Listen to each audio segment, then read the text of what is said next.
గలగల్ల పోరేటి గంగమ్మ తల్లినే నల్లరే గల్లకే మళ్లించినాడమ్మో. కాళేశ్వరము తోటి లక్షల ఎకరాలు కలకాల నాడించే మన పెద్ద రైతన్న. ఎట్టుండే మన పల్లెలు గతమంతా నెర్రెబారిన నేలలు. ఏడేళ్ల ఈ పొద్దులో చిగిరించే మెల్లగా మన బతుకులు. ఒక్క పలసని వాడు ఉక్కు గుండెల వాడు బందూకులా కదిలినాడు. ఒక్కరొచ్చే పనులు ఒక్కొక్కటే చేస్తూ రెక్కలే తొడుగుతున్నాడు.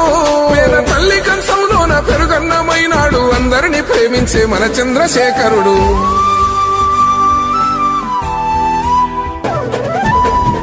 ఇన్ని ఏండ్ల గోసల ఫలమై ముందు నిలిచే మన పెద్ద సారు. ఒక్కడే కేసీఆర్, పుట్టరింక తనలా ఎవరు. అదృష్టమే మన అందరిది, కల్లార చూశాము ఈ మనిషిని. మునుముందు